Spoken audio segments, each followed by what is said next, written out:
Male fertility and creatine. This is a topic rarely covered in fitness content, and the evidence is more substantial than most people would expect. The connection between creatine and sperm motility isn't a marginal association. It's grounded in the same basic biochemistry as creatine's muscle effects, operating in a tissue that has unusually high energy demands relative to its size. Sperm cells must swim through the female reproductive tract to reach an egg as a journey of up to 20 centimeters that can take hours and requires sustained flagellar motility. The flagellum, the tail of the sperm cell, beats rapidly and continuously, powered by ATP. The energy demands of sperm motility per unit of cell volume are extraordinarily high. Sperm cells are packed with mitochondria in the midpiece of the flagellum, but mitochondrial ATP production alone can struggle to keep pace with the demands of sustained, rapid beating, particularly under stress conditions. The phosphocreatine system, operating through the same creatine kinase enzyme and phosphocreatine shuttle mechanism as in muscle iron, is an important ATP buffer in sperm cells.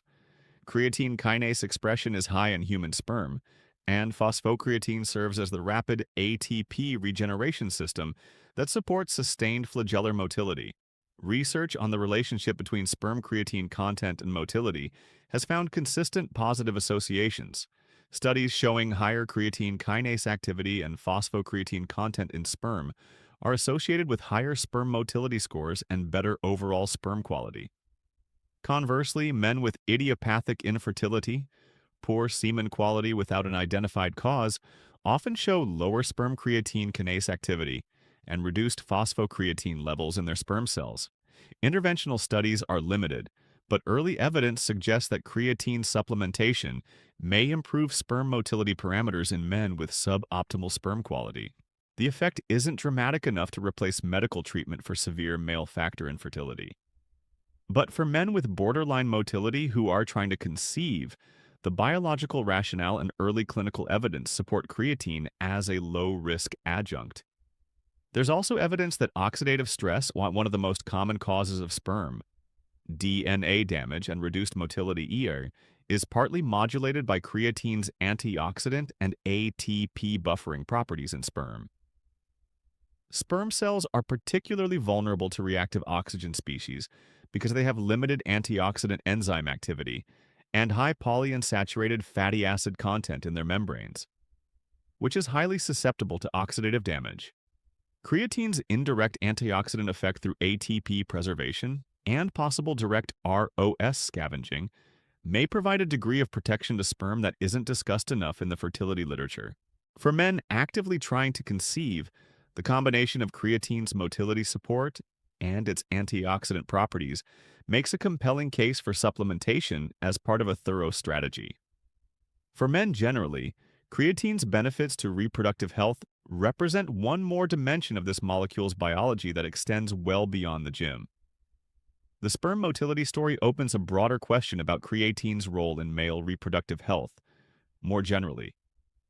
Some fertility clinics already include creatine in nutritional recommendations for men with idiopathic subfertility, poor semen quality without a clear anatomical or hormonal cause. The rationale is straightforward. Creatine is safe, low cost, has a credible biological mechanism for supporting sperm motility, and has some early positive clinical data. The risk-benefit calculation is strongly in favor of trying it as an adjunct to other interventions. For healthy fertile men, the sperm motility benefit is unlikely to be clinically meaningful. Normal motility is already high enough that further improvement doesn't change conception outcomes. But for men at the borderline of clinically acceptable motility, the phosphocreatine energy system in sperm cells may be operating suboptimally, and supplementation may be enough to tip the balance toward more consistently motile sperm during the relevant window. There's also emerging interest in creatine's potential role in protecting sperm DNA integrity. Sperm DNA fragmentation, damage to the DNA packaged in the sperm head, is increasingly recognized as a cause of male factor infertility and early pregnancy loss. Oxidative stress is one of the primary drivers of sperm DNA fragmentation.